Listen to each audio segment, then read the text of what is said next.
The 49ers have signed Mike Evans to an absolute steal, and the numbers are even more favorable to San Francisco than initially thought. Contract details are out, and get this. Mike Evans' salary cap hit for the 2026 season is only $4.25 million. No, I did not misspeak. Not $14 million, not $24 million, $4.25 million for a starting X receiver, one of the 49ers' new A-list pillars. How the heck did San Francisco do this? Well, old school 49ers salary cap manipulation. They probably better than any team in the NFL. It's the 49ers and the Eagles understand that since the salary cap is increasing on an annual basis, since the ascent of this cap is actually meteoric, it was only at 199 million back in 2019. Now it's over 300 million. You can afford to park salary cap hits into the future. So in the case of Mike Evans' deal, there are 3 bonuses that are prorated. You can see color-coded here.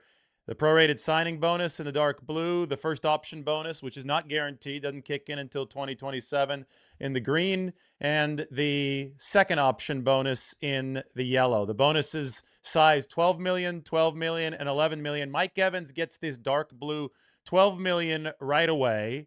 His base salary, 1.3 million, is guaranteed this year, and he's got 550,000 of guaranteed bonuses. Those add up across the 2026 row to only 4.25 million. We call this the 3.36 ratio. $14.3 million out the door, but only 4.25 million hits the books. That is a massive 3.36 cash to cap ratio. So Evans is paid like a star, but his 1-year cap hit is only 1.25% of the 49ers' total team salary cap.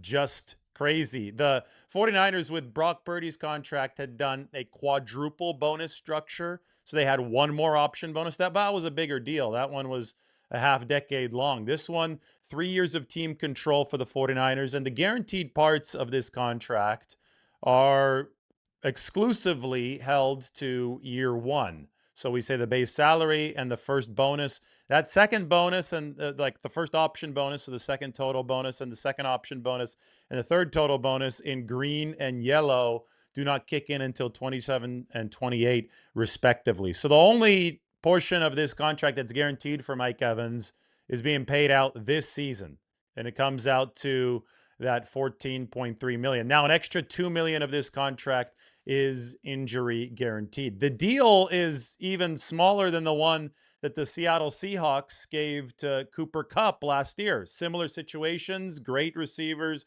obviously past the primes of their careers, but still ready to contribute to another team. The Seahawks, that was 3 years, 45 million with 2 years of guarantees in there. Not full guarantees, but there were solid guarantees in both of the first 2 seasons of the contract.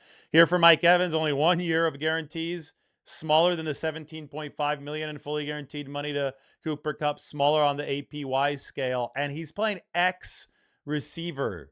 He is not playing slot. He's not playing Z. X is the most valuable receiver position, and Mike Evans is commanding less money than Cooper Kupp. I mean, Mike Evans' 2026 salary cap hit, 4.25 million, is the same as Kyle Juszczyk's contract APY of 4.25 million. You're comparing an X receiver to a fullback. It really, really is staggering. Here are the secondary prorations for Mike Evans' contract. They're called dormant guarantees, and they're going to trigger later in the deal. 12 million and 11 million. Once you hit the trigger date, if Mike Evans is still on the team after the 2026 season, then they will spread out against the salary cap by their total, which is either 12 million or 11 million, depending on which one of these option bonuses you're looking at, divided by 5. By NFL rule, you can spread these suckers out up to over 5 years, and the 49ers are taking full advantage of those prorations. Now, yes, the bill does come due in a much greater amount later down the road. These are Mike Evans' cap hits over the course of the deal. 2026, only 4.25 million, rises up to 7.31 million in 2027 and 9.7 million in 2028. And then all of a sudden, you got all the money that was pushed beyond the term of Mike Evans' contract into those void years. If he's no longer on the team in 2029 or whenever the 49ers part ways with Mike Evans, all the money that they have paid him that has not yet hit the salary cap must hit it once. So assuming that he's on the team for all 3 years and the 49ers see all the money in the initial spreadsheet paid out, if he leaves after 2028, 20.8 million that will have not hit the salary cap yet at that time would have to hit at once. This is where we come back to salary cap inflation, though. The cap is increasing by a massive amount on a year in, year out basis. As I just said, in 2019, it was under $200 million. Now it's over $300 million. In a half decade or so, it has grown a good 60%. So the 49ers are very okay with pushing this money into the future. There is no penalty for the 49ers doing this. It's a zero interest loan.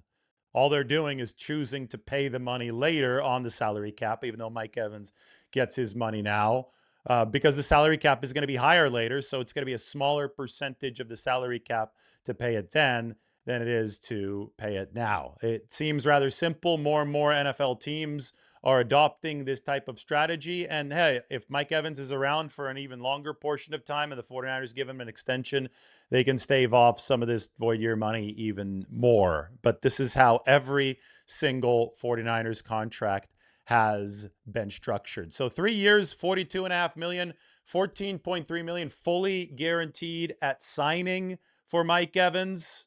Unbelievable deal for San Francisco, considering the fact that, again, Cooper Kupp's was more, and they definitely fitted under the window of Cooper Kupp's contract with the Seattle Seahawks. Now, this one is going to be expandable to more money, but all of those incentives are not likely to be earned. We will learn the incentives over time, but we can say that Mike Evans, since he only played 8 games in the 2025 season, that's why his per game roster bonus total in 2026 is only $400,000 instead of the full $850,000 counting against the salary cap, because you only count what he did last year in terms of per game roster bonus total money. So if he only played 8 games out of 17, well, you only take 400,000 out of 850,000 as likely to be earned.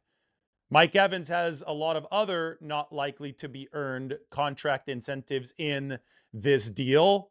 The exact ones have not yet been disclosed, but over the course of the 2026 season, I'm sure that we'll learn some of them. And those have made this deal expandable to up to $20 million per year. Now, if he plays more than 8 games, if he earns more than the $400,000 in per game roster bonus money, if he hits the incentives that the 49ers have set out for him, I'm sure they're above 368 receiving yards, above 30 receptions, above 3 touchdowns. Those were his numbers last year. So that's all not likely to be earned since he didn't make it last year, but it still is going to be relatively attainable since Mike Evans has achieved these numbers in essentially every single other season of his NFL career. If Evans does hit the 49ers not likely to be earned incentives, if he hits all of them, this deal is reportedly expandable to up to $20 million per year. So 6 more million would be on the table or so to earn in 2026. It would not count against the 49ers salary cap, though, in 2026. It would be charged as an adjustment to the 2027 cap. So the $20.7 million the 49ers just gained through adjustments from 2025 heading to 2026, they would actually have to owe some money in adjustments that could take away their salary cap space in 2027. But that's only if Mike Evans hits the bonuses or hits the incentives, and I think the 49ers would love for him to hit the incentives. They, I think, will structure Dre Greenlaw's contract in a similar way, take advantage of the fact that this guy or these guys didn't play a whole heck of a lot last year. You are acquiring players who are coming off of some injuries, but financially, you can insulate yourself from that risk if you're the 49ers by parking the potentially earned money into the future through the not likely to be earned incentive rule. So that's how the 49ers were able to satisfy Mike Evans, who also, by the way, I have to emphasize, this is how I started the show. Yes, he did take a discount. He wants to play with Brock Purdy. He thinks that he can help Brock Purdy win an MVP. He thinks he's the missing piece to San Francisco winning a Super Bowl. So Mike Evans was willing to take less, but the 49ers were also able to structure this in a way where he costs only $4.25 million against the salary cap. Some staggering salary cap management for the 49ers. A triple option bonus on a contract that is not worth a whole heck of a lot. I mean, we've seen triple option bonuses in the past on mega deals, but on one worth about $14 million a year with only 1 year guaranteed, those option bonuses in years 2 and 3 are not guaranteed. 49ers getting really, really aggressive because they can, because they're taking out a zero interest loan against salary cap inflation. All right. This is another week, 49ers week 2 of free agency. It has kicked off with news around the league. The Chiefs are sending a 6th round pick in 2027 to the Jets for quarterback Justin Fields. And with Patrick Mahomes having torn his ACL late in the 2025 season, I would think that Justin Fields is the likely week 1 starter for Kansas City. We'll see what Andy Reid can get out of Justin Fields, who's now on his 3rd NFL team. One of those quarterbacks from that 2021 NFL draft that also featured Trey Lance and Mac Jones. I think Mac Jones, Trevor Lawrence has obviously earned the most out of that class, but Mac Jones might be the best quarterback out of that 2021 class, and he is with the 49ers. Anyway, Justin Fields heading to Kansas City. We'll see what Andy Reid can get out of him, and free agency continues with this news. Mike Evans, the $4.25 million salary cap hit. We're still waiting some other 49ers salary cap hits and full contracts, but I estimate San Francisco to have about $31 million of 2026 salary cap space right now. All right, thanks for watching. We'll talk to everybody very soon.